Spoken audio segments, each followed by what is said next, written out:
Hey. Boys. Hey, Coach, how are you? Like my boy Martin said, I'm just healing. I know you just chilling. It's good to see you. It's good to see you. Yeah, we got two hot films we're gonna be talking about this tonight. So I'm I'm already excited. like this. I'm like, ooh. I'm like, I know. So I say, let's get going. It's another edition, and it's the last in Black History Month. Talk on Tuesdays. Let's go. let's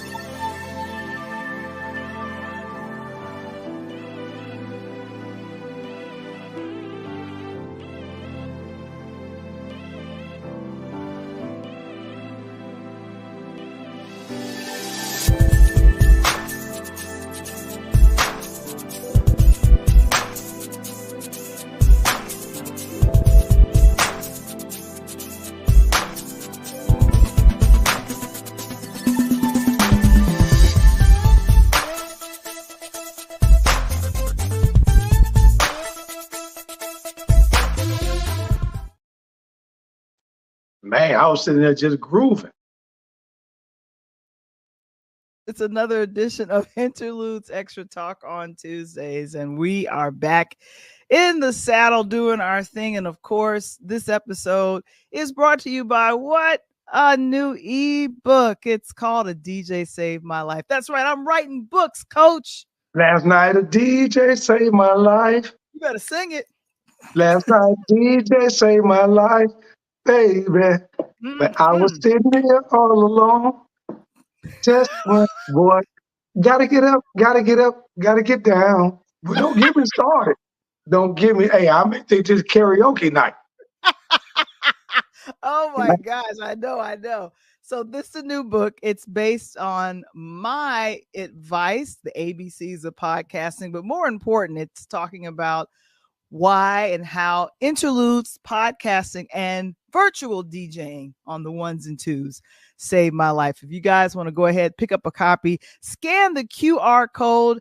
And of course, we've had some people already purchase the ebook. Okay. I want to say hello and thanks to Nicole Thomas, Terrence P. Elmore, Jill Collins, Terry London, and others. Oh my gosh. So if you guys, it's going to be a big reveal on next week, March 5th, because it's coming out next week. No, that's right.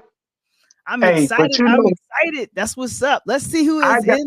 I gotta have my copy autographed. You know what I'm saying? You gotta do special edition, Ghost Tony. You know, I gotta have it. So when like Martin said, I'm like a brother at a gas station. We about to blow up. When you what Cole say? When you blow up, we blow up. Ba-boom. Oh my gosh. And of course, it is something that I've been looking forward to. If you go ahead, if you want to become a sponsor or book time with us here on Interludes, do ahead and do that. Book time with me, Val the Voice Johnson. And that is the website. Thank you so very much, Mr. Springer. Man, oh man, I am ready to get into it because I got a chance to see two interesting films over the weekend. And I'm so sorry. I forgot to mention this. Interludes presents patreon.com. Oh my gosh. If you guys want information about how to start a podcast, all that information is over at Patreon. Join our community today. And thank you so very much, Mr. Springer. He is also one who has an early copy and has requested a signed autograph copy of Last Night at DJ Saved My Life. Thank you so much. There you go. Hey, Spring, I'm right with you, baby. I'm right with you, Spring. I know. So Coach Tony is joining me on today, and we're doing this. I'm gonna be reviewing, and I got a chance to see One Love, Bob Marley. Yes. Now it's not the Houdini. I know you're thinking one love. No, I know that one is. I know that one is. But you got to put the gunja stick in your mouth one day. Oh my gosh! So, quick question: do you remember the movie King Richard? You remember the movie King Richard? Remember King Richard? Yes. Okay, so a little fun fact here because I did not know this. This was me doing a kind of a deep dive into the film. This got released on Valentine's Day, which is about 10 to 12 days just before now. And oh my gosh, the director Ronaldo Marcus Green, and he directed King Richard and We Own This Series. Oh, We Own the City, the We on the series. city. Yeah, oh, that was. Did you ever see that? That We was on the tight. city. Yeah, That's so real he right. directed this, and it's a biopic. That is the real Bob Nestamale. That's him. I Yeah, did it's fine. not. There's some things that I didn't know about Bob, and here's the thing: I'm not from Jamaica. I would not know. Yaman. I'm not from Jamaica. I'm not from Yeah, Jamaica, man, man. you got to be able to talk to Tilt down there in Jamaica, man. And you Uh, got to be able to see what we see down here in Jamaica, man. If not, don't be impressed with me, man. there was a lot of weed smoking up and through the film. I got a contact high watching One Love. I'll It say was that. just coming through the TV. It was coming through the TV. But I have to say, there was a transformation that happened. British actor, well known. He's known for who is this? Peaky Blinders. That's one of the Showtime shows that he was on, and then he recently was in Barbie. I can't believe it. Oh, really? Oh, Yeah, as the dude that was hanging out with Ken. he was one of the Kens. Kinsley Ben Adair. So he transforms, and I feel that he truly embodied the essence of Bob Marley. And here's a familiar face. Guess who's one of the producers, along with Ziggy Marley, his son? You Oh, recognize the face? Who is that? I know that. That ain't Kevin Costner, not Costner, but can't think of his name off the top of my head. So that's Brad Pitt.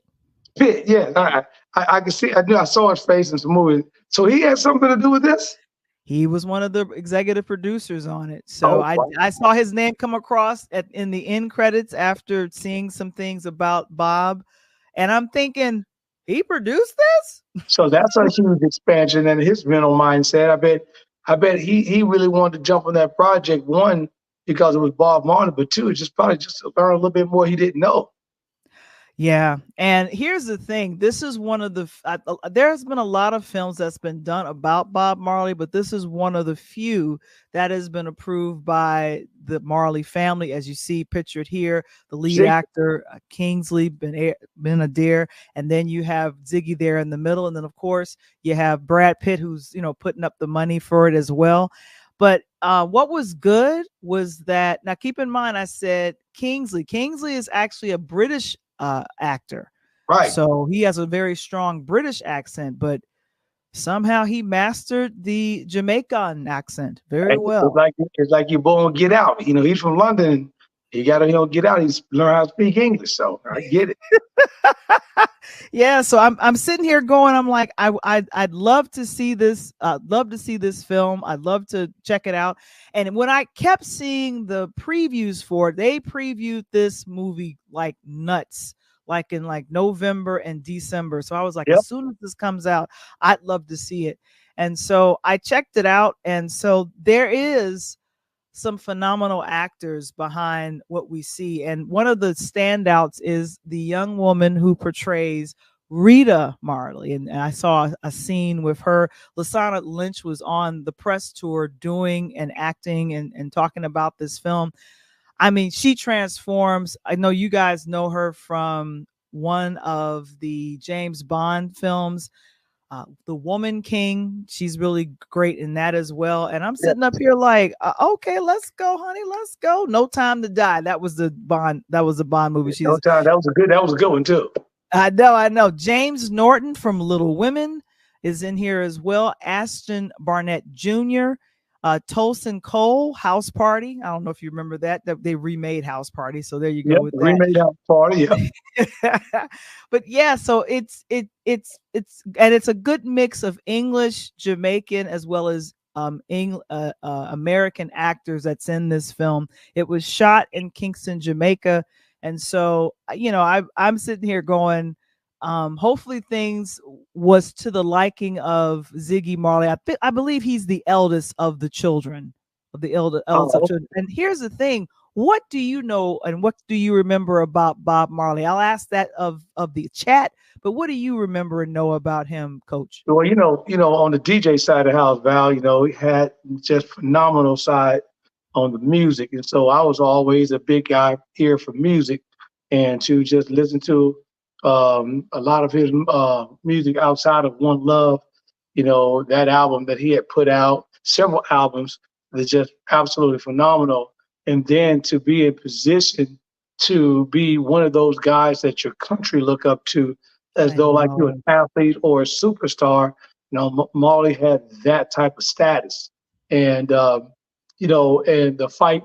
From what I remember as well, he also was a part of the fight for Jamaica in terms of Jamaican freedom and so forth and so on. So he did a lot of that.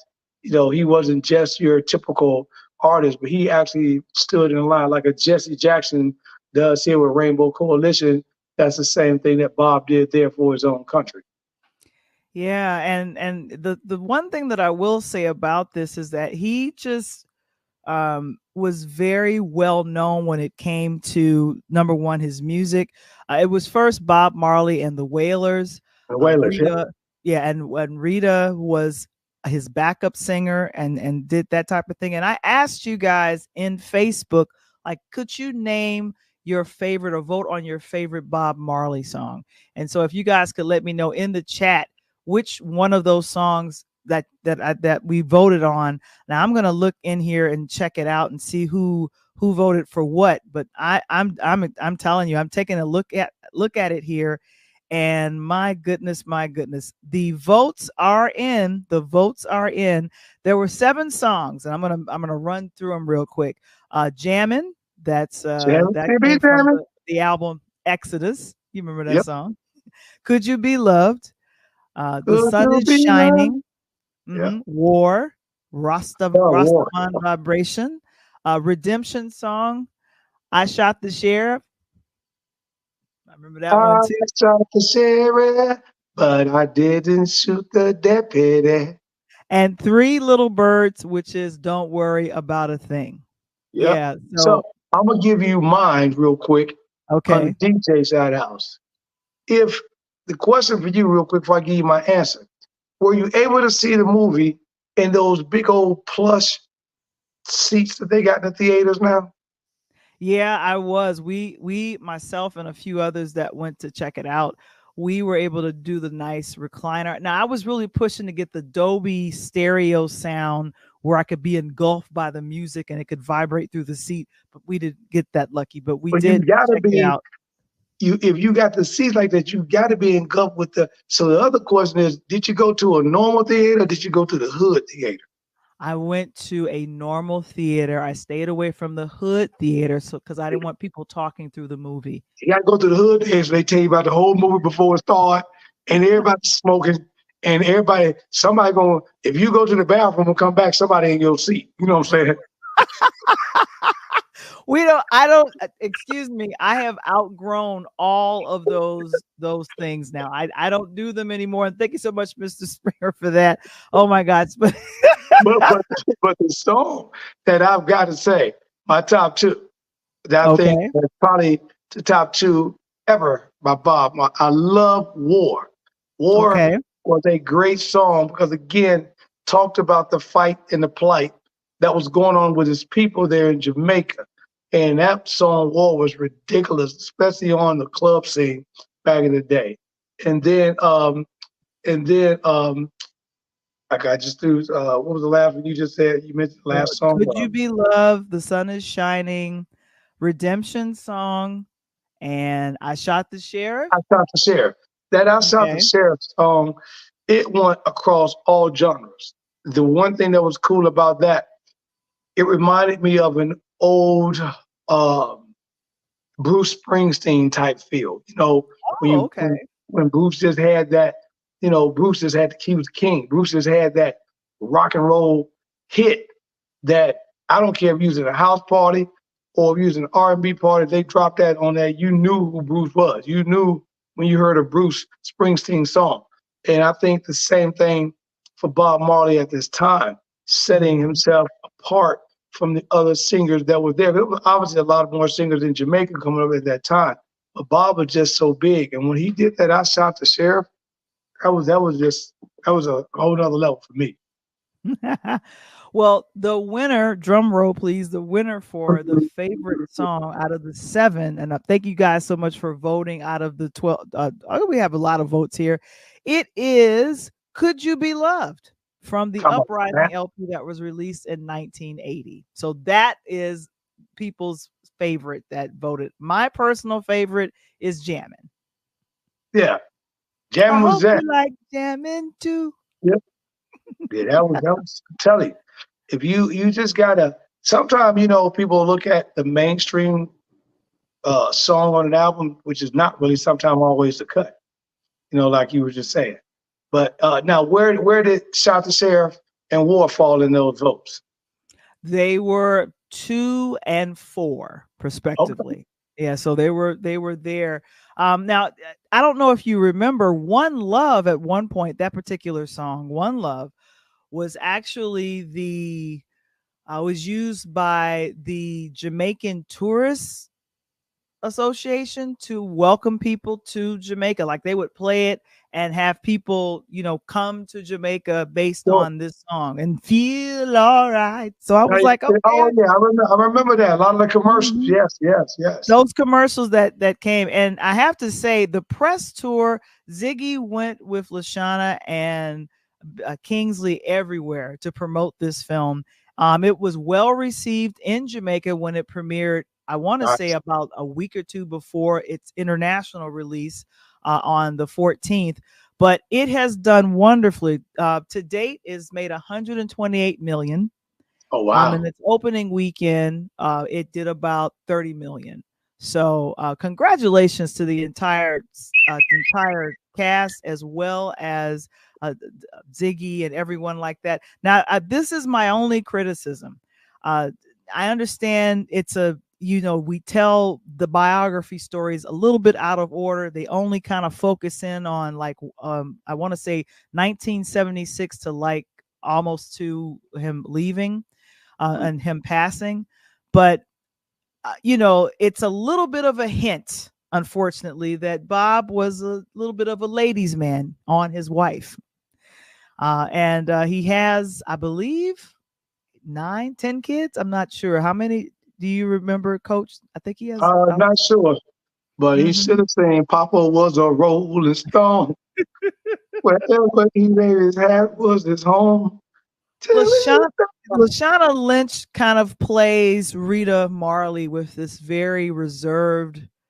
I like I'm her though. here, I really but like her. if I could punch my man, I would. That's the look I had that I read on her face. Like, oh my, and there's only like 1 or 2 scenes that kind of mention or throw out the hint that he's out there, doing his thing. But if you look at any documentaries and they kind of go into a deep dive on Bob, Right. we realize that Bob is out there. He was out there just Now, it wasn't let just me ask one you a love. question. It was many loves.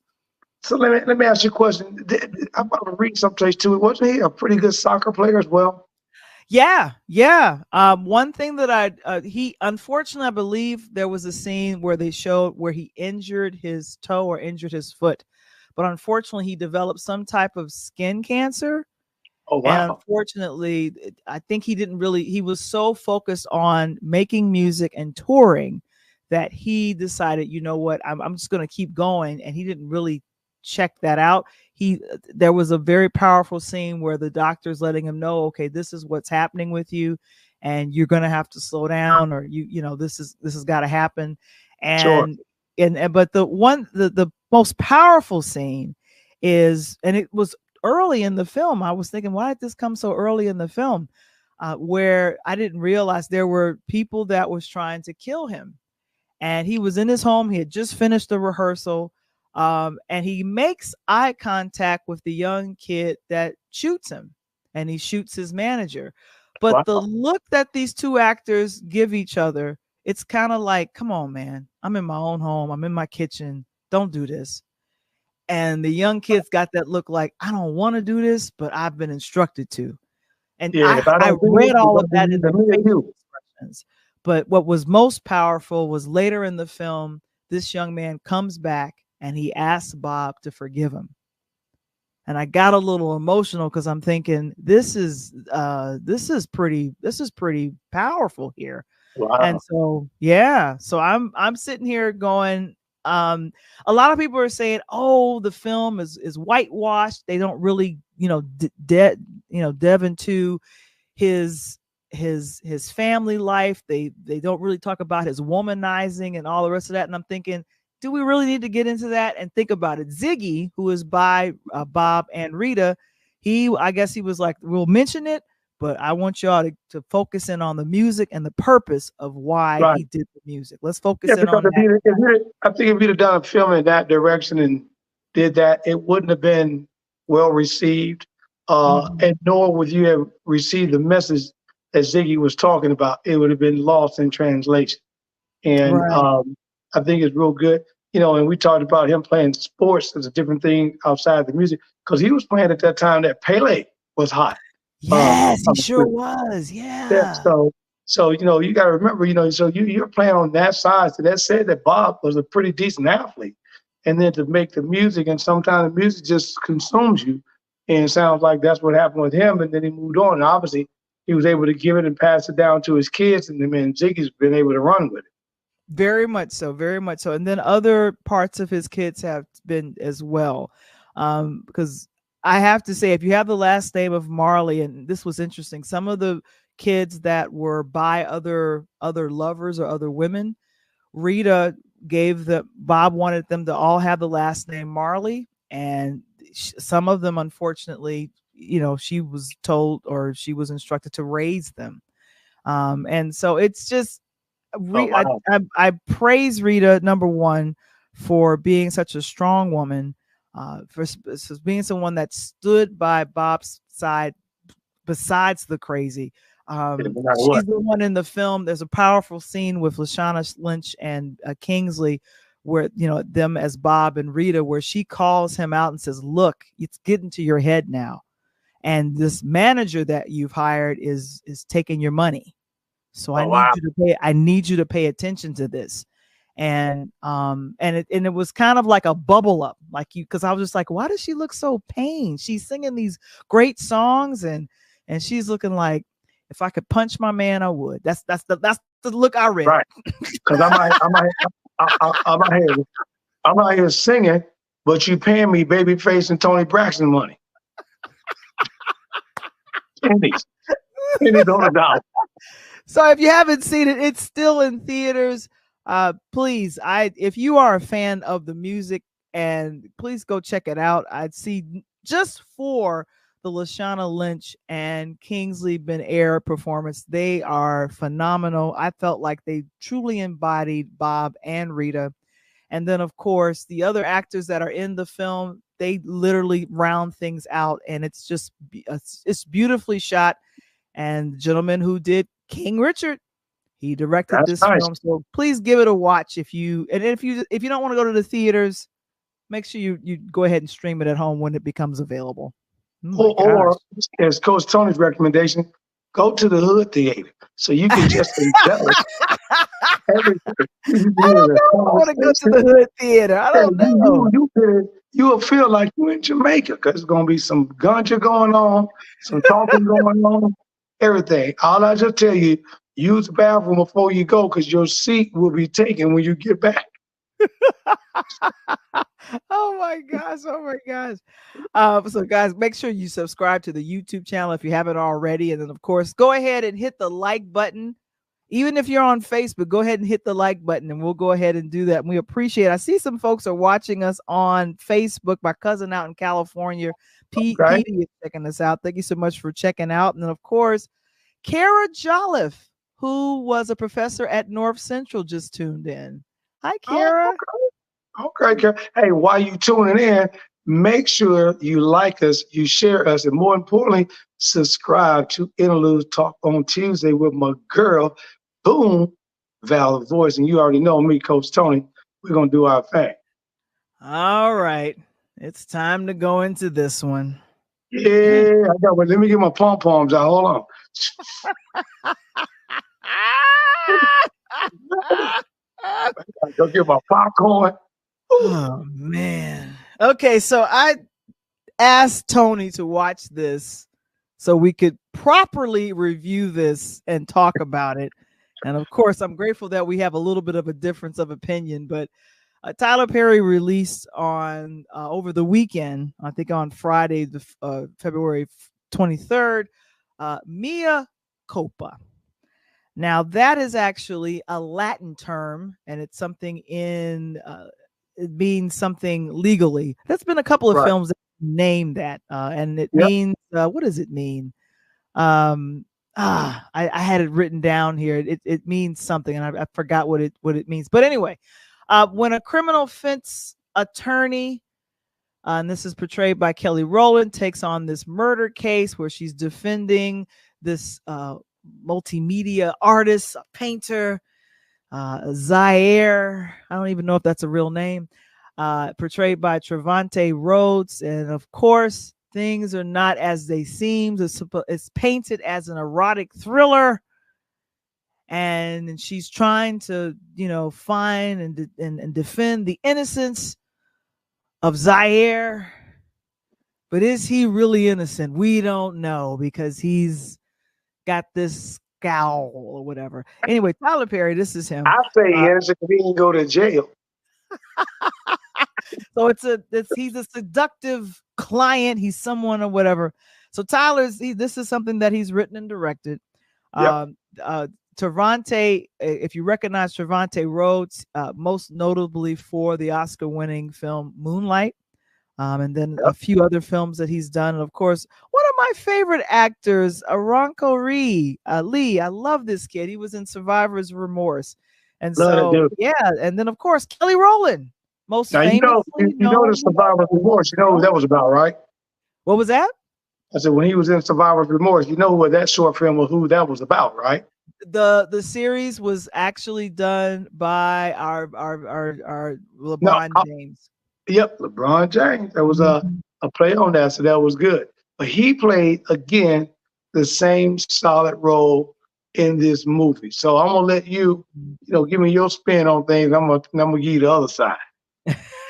Like the brass say on the A side, welcome to the B side. Mm-hmm. Well, I will say this: it was a strong effort on Tyler to be, I want to call it, enticing or alluring, or have it. The number one thing that happens in thrillers or things like this is that the two main characters have got to have that it factor, where it's like coming off the screen. It's like Basic Instinct or Fatal Attraction, like Glenn Close and Michael. Why can't I think of his name right now? It slipped my brain just that quickly. So it's those type of films that I think that he was kind of channeling for Mea Culpa. And then the music, some of my favorite songs I was hearing from Isaac Hayes, Isley Brothers. I was just like, okay, we know what he was listening to. And when Tyler Perry was on the press tour with Kelly Rowland and Trevante Rhodes, he was talking about he had a Pacific, listening thing of music that he had. Who you see in the picture that portrayed the brother-in-law and husband, Kelly Rowland, they are actually brothers, Nick Segar and Sean Segar.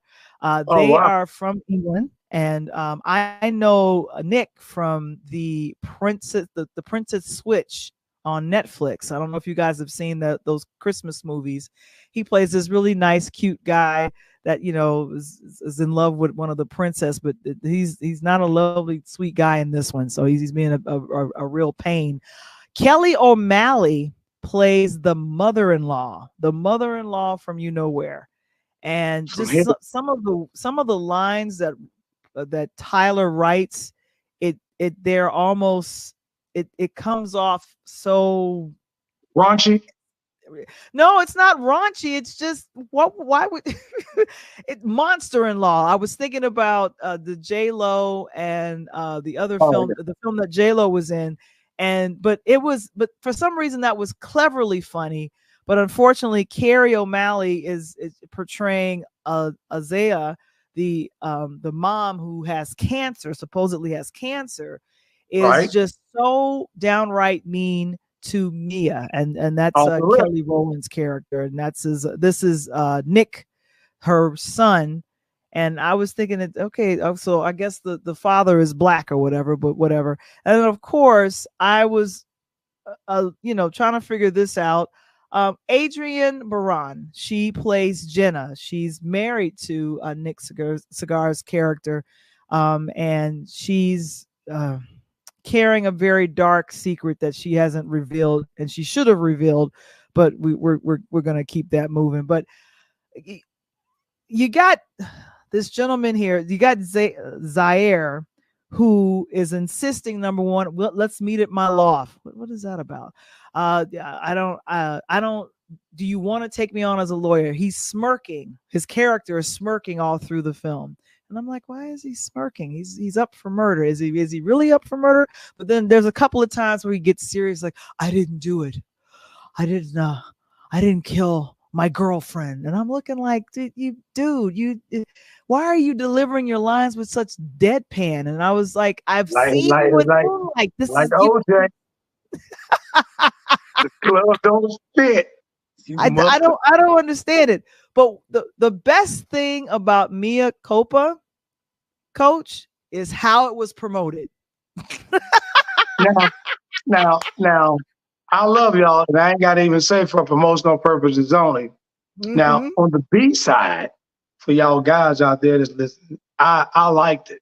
I thought that it was the edge of excitement from a thriller romance side of the house, meaning that Tyler left you to figure out the missing pieces, which I thought was pretty good.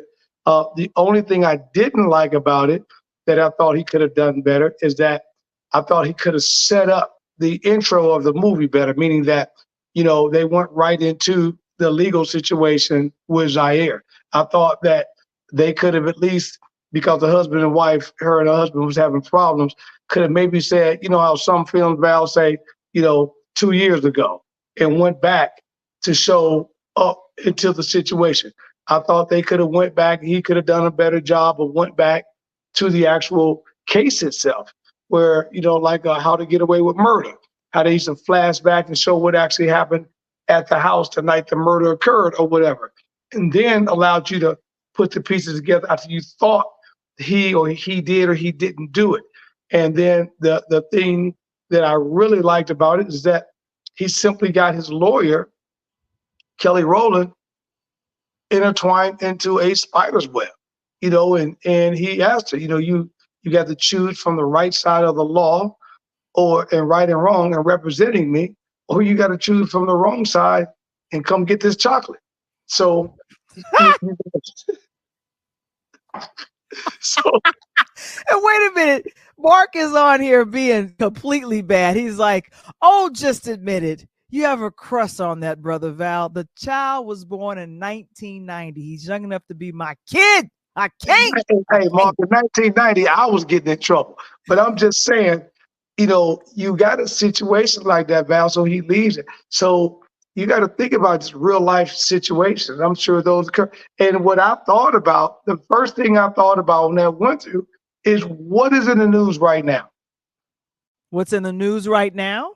Yeah, in a situation that's going on where this movie portrayed, what situation in world news that's happening right now?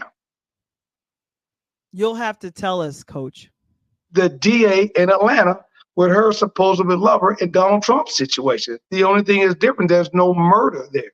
But the point he was trying to make is that you representing this part of the law, but you also have someone attractive. Could have been a male lawyer with someone like Vanessa Williams, right? Or Taraji or whoever playing the character.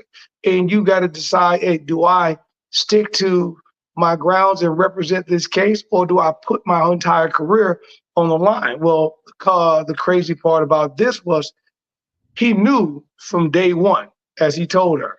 I saw the moment you walk in to my loft, I looked in your eyes and asked you one question. And the way you answered that question, I knew at that point you want to get at me. So I like how Tyler pushed the button.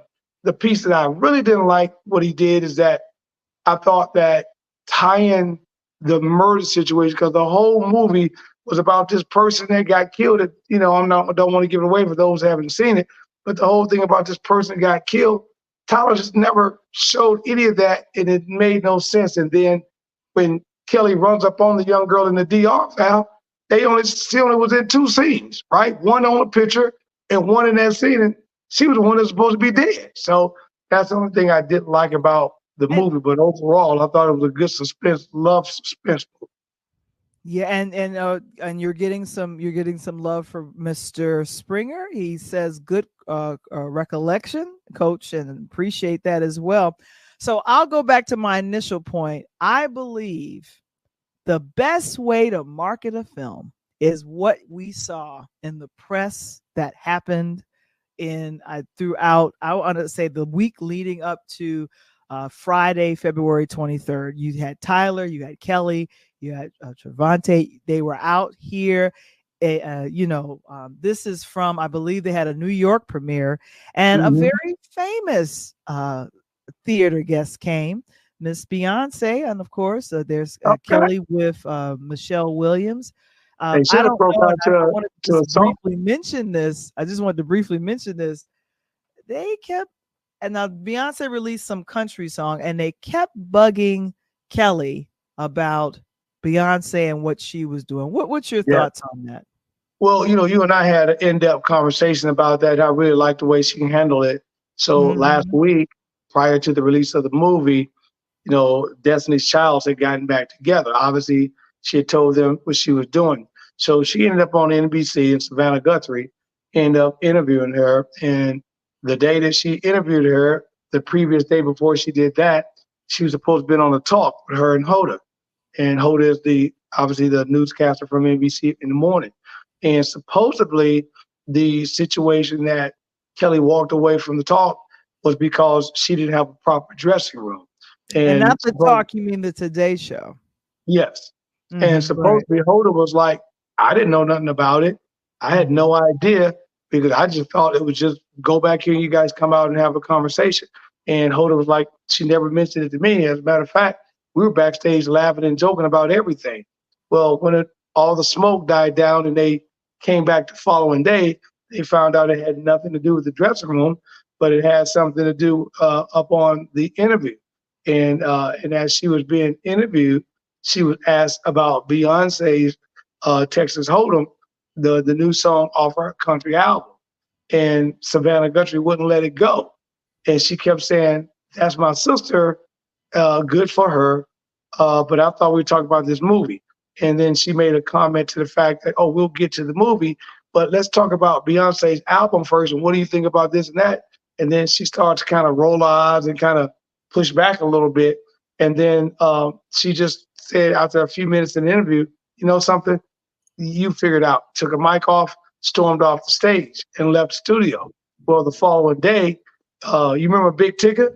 Yeah, yeah. Uh, That she, was the interview in Atlanta. right. So she ended up being on the Big Ticket show, on the radio show, and Ticket was laughing and joking about it, but he wanted to ask her a similar question. And she said, if you want that answer, you need to call Beyonce. Then she gave him a wink. Or we can do just like I did on the TV show yesterday, which meant that you can keep going down this lane and I can walk out because I'm trying to promote this movie that I'm about to get to these Lincolns for. Right, exactly. Exactly. And I'm telling you, this is the thing I have to say, Kelly has been acting in films for a good long while, and she's been a lead in those beautiful, like, Lifetime and Hallmark, cutesy little films. And so she took on the lead actress as well as the executive producer, which means you're putting up some of your money for Yep. this. So she had you know, a vested interest in promoting this film. And I understand, yes, I was with Destiny's Child for all of these years or whatever, and I grew up with, everyone knows, I grew up with Beyonce and her Right. mom and everything like that. But I'm my own person. I got Please made my talk living. about this film, because I put in some hard work in working with Sure. Tyler Perry with this. Just let me talk about that. Let me Yeah, live. I don't know why my friend released a country album and I can't talk correct. to that. So It's I like much kudos to Kelly. it's like the young rapper, Val, or the Mhm. young comedian like Mike Epps and all them boys talk about it, Cat Williams. You got to put on that, you got to drop that comedy show, but you got to go sell tickets. You know what I'm saying? You don't sell them tickets, then you ain't getting nobody to show, you ain't getting paid. So Exactly. she's not at that stage of walking door to door selling tickets anymore. But the point was is this supposed to be a release on national TV? Talk about the movie. Ask me what should we be looking for? How did you feel about the movie? How did you feel about the role and the character you played?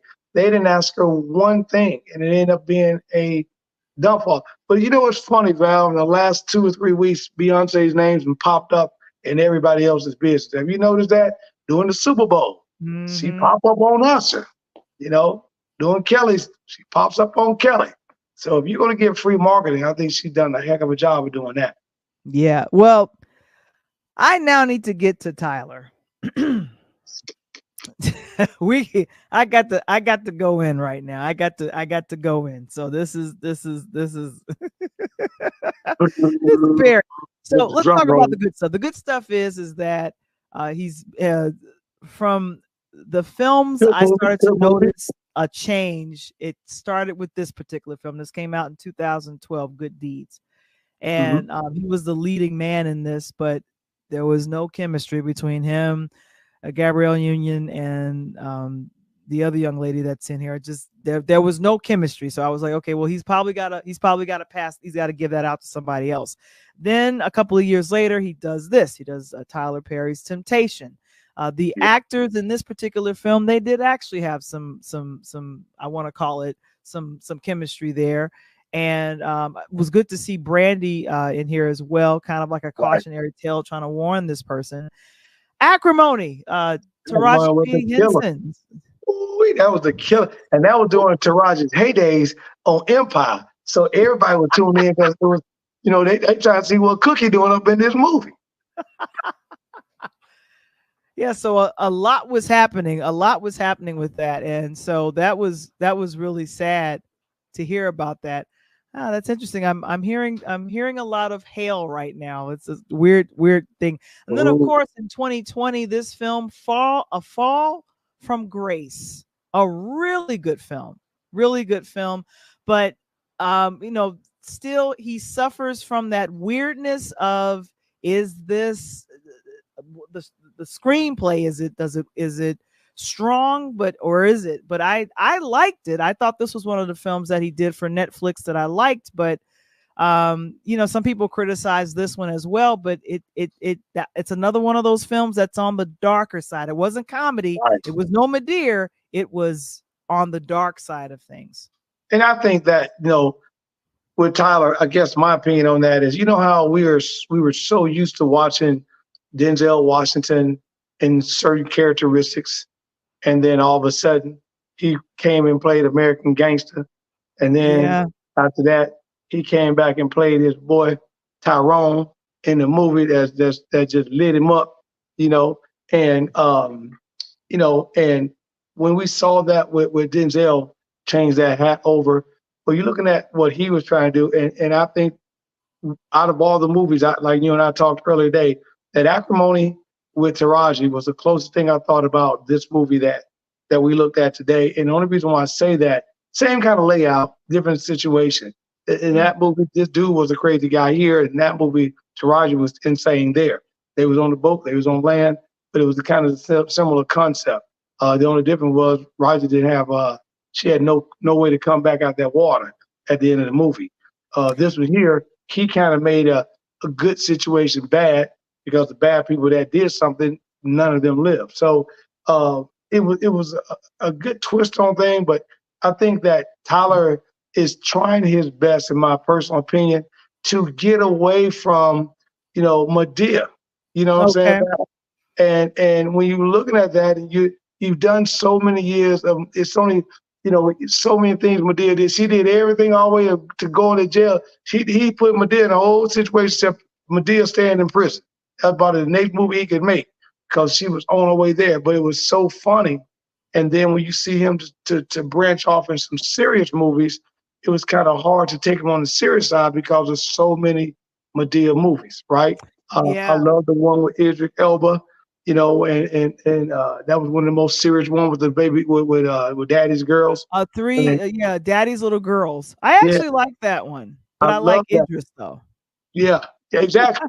But see, I'm a Kelly Rowland fan, Mhm. but everyone thinks that Kelly is, that singer.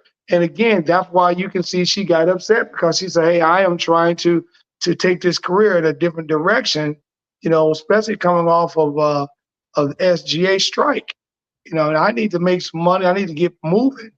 And if you're going to take me serious, we need some reviews, not ask me about how Beyonce's doing. Call her, find out. The best Right. And interview Mark that asks, was, he says, question is can he escape the self typecasting? I don't know. do what again? Can he escape the self typecasting? In other Well, I words, don't think so because, yeah. well, let me put it to you like this, Mark. If it's a comedy, I'm gonna say no because Okay. he's been in every one of his comedies, and I don't think he can escape it. But if it Okay. comes to a what he consider a romance thriller type situation, then I think yes, because I don't think he has a part in that he's written himself into that. So I think he can separate the two. The closest that he wrote himself into his movies and when he played the lawyer. Do you remember And that that? was good deeds. That was good Yes. deeds. Yeah. So when he played the lawyer, he kind of separated himself in that situation. It still has some comical things about it because Medea's in there. But once you take Medea, you take those comedic actors, actresses out of his movies, then Tyler doesn't appear. And then that's when he's trying to use the stretch of his imagination to give you something that you're not used to seeing from him, which is comedies. Yeah. So here's the thing. Ultimately, with Mia Copa, I, in good conscience, cannot recommend the film, and it's not because of the weird paint scene. I'll say it like that, paint scene that's in the film, but it's just, to me, it felt like it was too many holes in the story, and as I was trying to connect some things, it was like I wanted a little bit more deeper character development. And sometimes it's hard to do that when it's a 2-hour film. However, Right. it's been skillfully done by other filmmakers. But I have to remind myself, Tyler is writing all of his television shows. If you look on BET, he's Tyler Perry's all over BET. He Um, owns he, BT. Right, go exactly, ahead. and then, of course, he is he's writing and also producing other things that's coming out that hasn't come out yet. I think he stated, and he kind of bragged about it, like I think they shot Mia Copa in like 1 to 2 months or even less than that. So I'm like, oh my gosh. And the exteriors were shot in Chicago. So I'm like very happy about that. So it made me smile. I could tell Oh, yeah. when he probably went back to his studio to shoot some of the interiors, but he also Beautiful. stated, I was in Chicago. I wanted to make sure that I kind of captured the city or whatever. But Yes. he employs a lot of people, period. And Yeah. I'm grateful for that. I just need him to have, and he doesn't have to, you know, if he wants to keep that writing credit, because I understand you can get a little, ego with that. Like, I want to keep the writing credit. I don't want to say it's written, produced, and directed by me. But I say have a couple people come in and say, let's talk about these plot holes. Like Chandra Rhimes, and who produced all these great shows, including the Bridgerton series that's on Netflix. She brings in writers to Well, let me give you an write example, things. Val. And I'll Mhm. give you an example. I want your thought process on this. Mhm. And this kind of goes along with what Tyler's doing. You let me know. Mhm. So here in Nashville, last weekend, which I thought was one of the coolest things I had ever heard. There's a group of young kids, college kids, that are trying to break it and make a name for themselves. Mhm. So they brought in 100 people, Val. They had a Wow. contest. They had a Okay. contest. And they brought 100 people in. And all they did is gave you a title. And they said, okay, Val and Tony and Springer and Mark and you guys listening, the name of this movie that we're going to write and we're going to come out with is called Johnny Goes to Jail, right? And Okay. what they did is they didn't tell anyone what to say and what not to say. And they gave everyone a sheet of paper. All 100 people took that paper home. They had 1 week to come back, and they wrote a story, a 1 page, no more than 1 pages, not two, not 1.5. One, fit all your information in that line there. And they came back last weekend as a group, and all 100 people came in and had a 100-page book, and they're Wow. producing it into a movie. I thought that was one of the coolest things that Wow. I had ever heard anyone to do through a book and possibly a movie. So I think along the lines that you're saying is that when you've got a person like Tyler Perry with so many things going on, and he's trying to go left, right, middle, whatever, why not try something like that? Where you bring in a group of writers, you bring in a group of young people, because it's kind of like music, Val, right? Back in the Right. day, like me and you was talking about Bob Marley, One Love, or Houdini's One Love, or LL Cool J. Music was 4 minutes and some seconds, right? Mhm. You had a break. You listened to a song. You got mad if the DJ pulled it off because you were waiting for the break. Now, now you got these artists are making hits, and the songs are no more than 2.5 minutes long, 2 minutes and 30 seconds.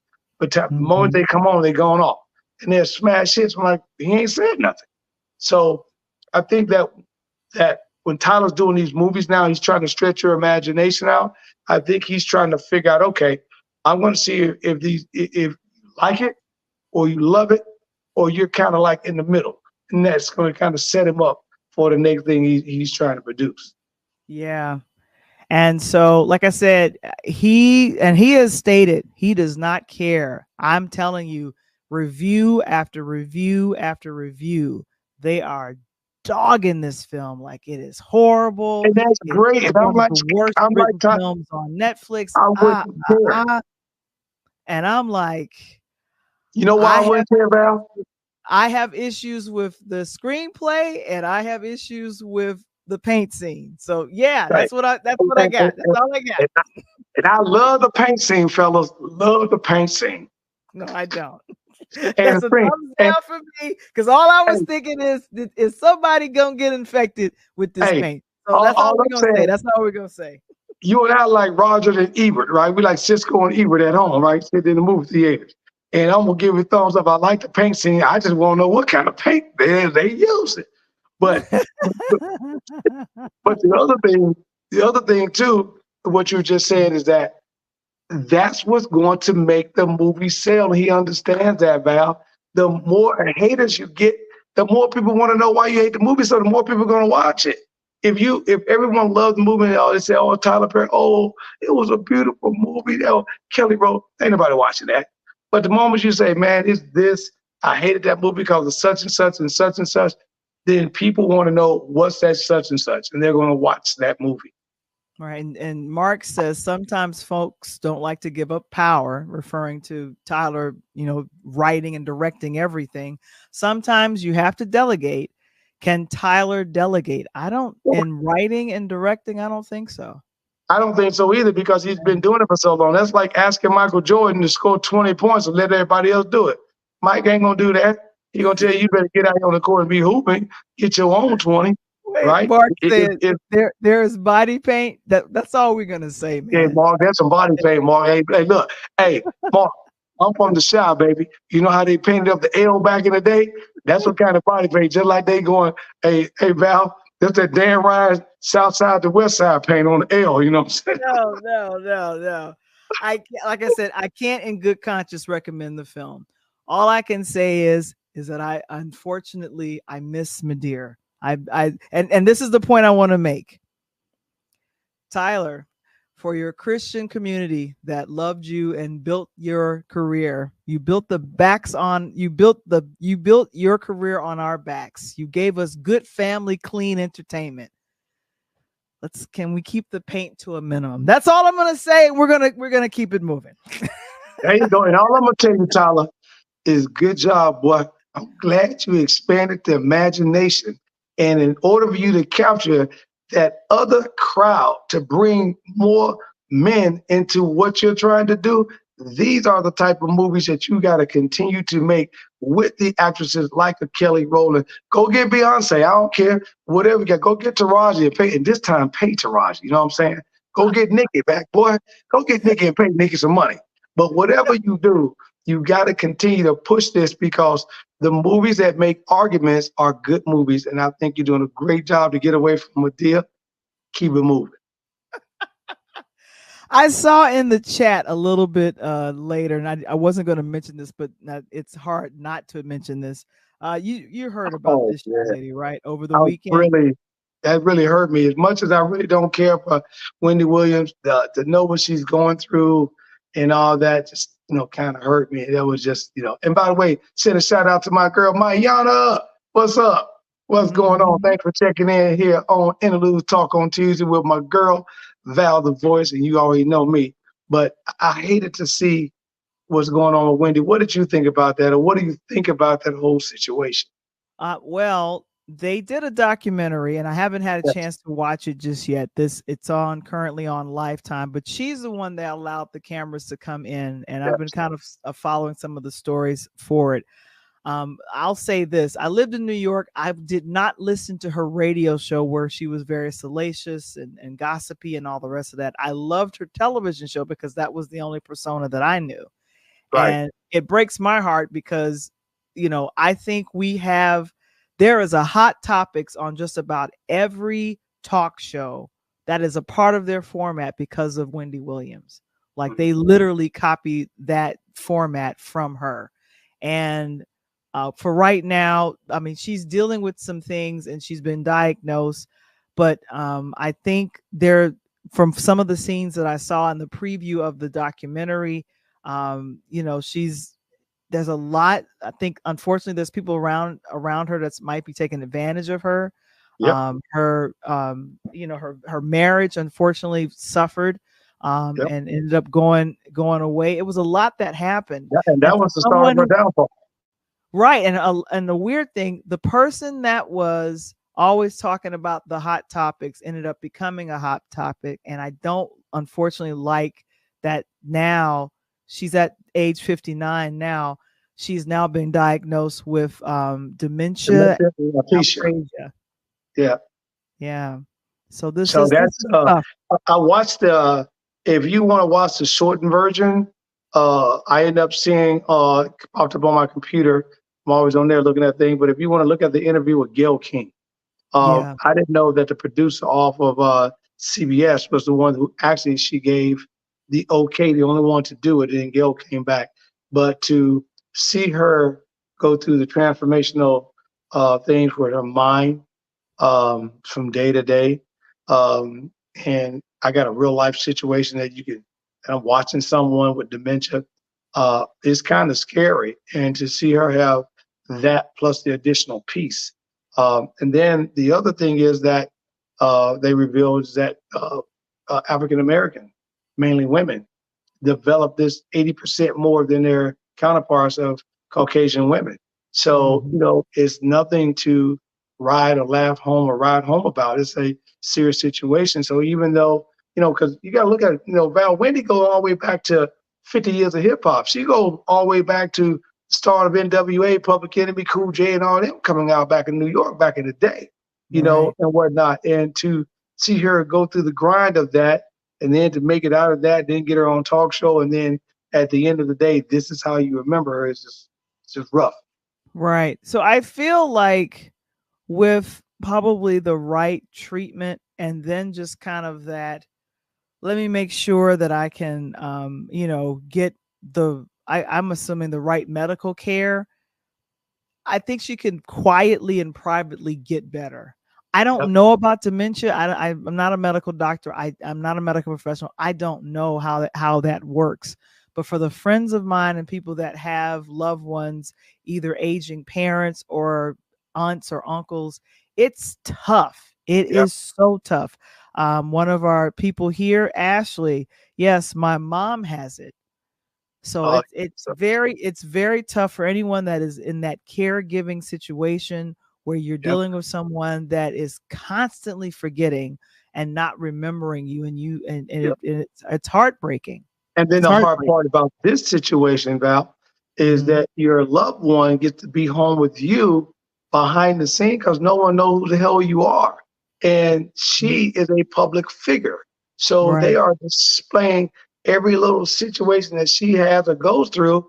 They making a mockery of it. Look at her now. And they don't understand that this is part of this disease.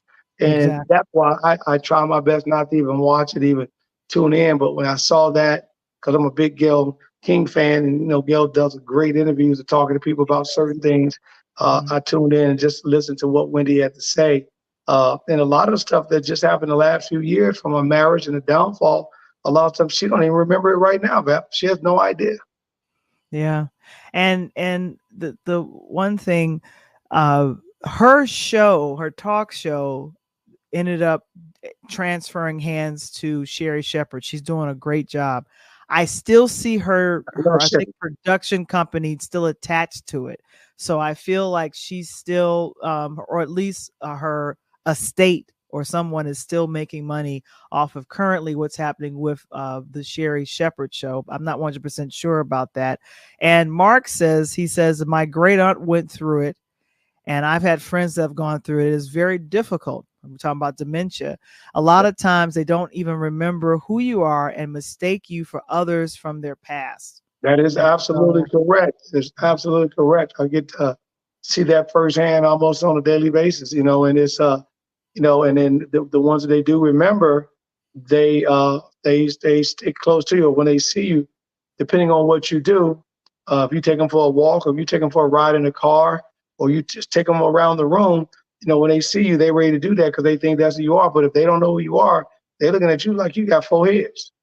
yeah, I know, and it's really tough. It's really tough. But like I said, the documentary is available on Lifetime. I haven't had a Okay, chance to see it, but and I don't know if I want to see it because it's like I don't want to. She's one of my heroes. It's one of the people. She's one of the people that I look to when I was thinking about doing something like a talk on Tuesdays. I'm like, hey, it would be like Wendy. But yeah, so it's heartbreaking. It's like seeing someone you thought of as like Superwoman being, right. her cape and everything has been taken off, and it's like, wait a minute. But Yeah, dementia is a very, very tough disease, it's and real. I saw this from Kevin Springer. Mr. Springer, thank you so much for saying that. He says it's very, very sad news. I saw it from Kevin earlier, but he says that we should probably just go ahead and pray for her and her family that have had to Sure. deal with that. And yeah, Mark said it's a long and painful journey. It really is. Thank you so very much for that, Ashley, as well. So yeah, but yeah, so that whew, I didn't want to end on that, but Mia Culpa, skip it. Bob Thumbs Marley, up. check That's it it. out. And matter of fact, go to the Hood Theater, take you a little cognac, chill out. You know what I'm saying? Get in your seat. And again, go to the Hood Theater so everybody gonna be talking. You don't get a chance to even watch the movie. So the point that Val told you ain't even gonna see that because your homie next to you gonna be saying, man. And then when it comes to the paint scene, you might well just tell your girl just chill out for a minute because all the dudes gonna be looking at it anyway. See what I'm saying? That's how you gotta watch the Skip, movie, man. skip the movie, especially if you are in the struggle, the Christian struggle. Stay away from the film. I If had to you want fast forward it twice. if you want to be an artist and a painter, you need to watch this movie to find out how to paint. How, You just start trouble right now. You how start to paint trouble. on the canvas. Thank You you. need to Skip it. understand how to paint on the canvas. Watch this movie to teach you how to paint on the canvas. Exactly. Thank you. Thank you so much, Kevin. Mr. Springer said it. Mia Koa, I say skip it. And One Love, please go see it. Yes. Thank you, Mr. Springer. Go see them both. Check them out. And both of them in the Hood Theater. Just make sure. Oh my gosh. And of course, ladies and gentlemen, our, our, our movie review has been brought to you by the new book. It gets released next week. Woo! It is. A DJ saved my life. That's right. And of course, we'll have we'll have the book cover reveal next week. Woo! There you go. So if you'd like to go ahead and order the ebook copy, go ahead and scan the QR code, or you can click the link in the chat. I'll ask Mr. Springer to go ahead and place it in the chat. But yes, A DJ Saved My Life. It's been the last year of my life writing this book. And of course, just we want to thank Terry London, Nicole Thomas, Mr. Springer. Kevin purchased a copy, Jill Collins, and others. Thank you so very much. Terrence P. Elmore of Brown Sugar Cafe. He's been a guest of the Interludes. Thank you so very much, guys. And so that is what's happening here on Talk on Tuesday. Phenomenal. Now, Val, we must do more hood reviews like this. Did you have fun doing the hood review? Man, you got to continue to give me these wonderful movies so that we can be like, we the black version of Ebert and Cisco.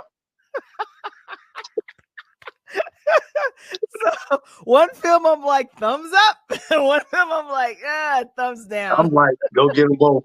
Do your thing. But join us on next week, the Pull Up Podcast. That is Coach Tony on Mondays at 8 p.m. Central, 9 p.m. Eastern. And of course, back with us on next week. Interludes Extra presents Talk on Tuesdays. Who's your guest on next week? Man, I am excited, and I hope my girl is watching the show tonight. I sent her the thing.